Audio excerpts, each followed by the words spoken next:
Like, comment, share and subscribe. Locals have been warning for weeks that further pockets of Ghazni province were on the brink of falling to the Taliban, and alas, over the weekend the brutal insurgent group reportedly ascertained further control of the area around 100 miles south of the capital Kabul. Heavy clashes were ongoing Sunday in the Ajristan district of Ghazni, with Taliban fighters closing in on government forces and edging closer to the police headquarters and government compound. Telecommunications also were reported to be down, while the Taliban sealed off the surrounding roads. The Taliban claimed via its media wing, which has not yet been independently confirmed, that it successfully had obtained control of the district, boasting that a major of enemy troops surrendered to Mujahideen and the rest were forced to flee, and that the district center was seized without any firefight. Combat in the district was ignited 3 days ago, and on Saturday local officials cautioned that sending in reinforcements was crucial, warning of the tragic outcome should the government lose control of the district. The possible Taliban capture comes less than 3 days after heavy fighting in the 50,000-person Afghan city of Farah, which last week saw some of the most intense fighting in the area in months. On Tuesday, Taliban insurgents opened fire on the western provincial capital, taking over several crucial checkpoints. Heightened fighting between the terrorist group and Afghan forces continued for more than 24 hours, followed Thursday by a second Taliban-initiated attack. Afghan special forces, with U.S. air support, eventually propelled the insurgents out in the end, leaving more than 25 security personnel and 300 fighters dead. Authorities since have shut down more than 400 primary schools and higher education institutes to protect the students and personnel, projecting that they will reopen after the conclusion of Ramadan in mid-June. Afghan and U.S. security forces are believed to have been taken by surprise regarding the Taliban attack. However, locals and journalists claim that they had been sounding the alarm that Farah was on the brink of falling for some time.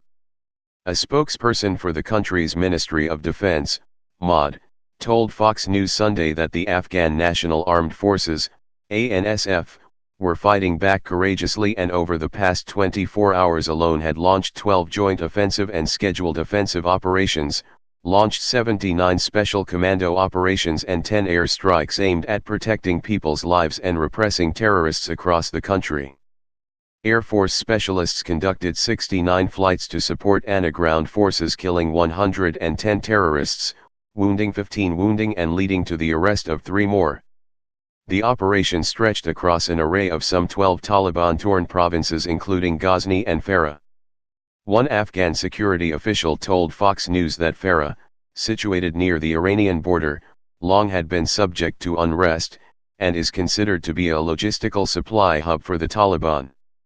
Meanwhile, the top U.S. commander in Afghanistan, General John Nicholson, visited Sheikhan Farah on Saturday alongside other defense, intelligence, and interior minister top brass. Farah did not fall and Farah will never fall, Nicholson said. We will stay with you until we bring this war to a peaceful conclusion. Deepening security concerns and unprecedented numbers of suicide bombings have debilitated Afghanistan across the board in recent months, including the targeting of local journalists. An increasingly outraged Afghan population has put further pressure on the Ashraf Ghani-led federal government to double down on its efforts to bring the Taliban to the negotiating table and configure a political end to the decades-old war. Ghani has offered unconditional peace talks to the Taliban, which largely is responsible for the deaths of some 3,400 NATO troops, at least 2,300 of which were Americans, in a protracted conflict that has cost U.S. taxpayers up to $1 trillion since 2001. NATO foreign ministers in April issued a statement saying they were united in their support for Ghani's political attempts to end the conflict.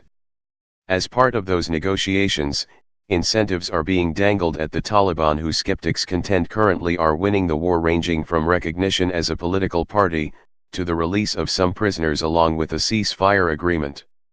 The Taliban have ignored Ghani, which some critics contend leaves the Afghanistan government in an even weaker position. Reconciliation with the Taliban should be handled from the position of strength, and not from the position of appeasement and weakness, former general and reigning Vice President Abdul Rashid Dostum told Fox News from his residence in Ankara, Turkey. The reconciliation policy must be from the position of strength and not weakness.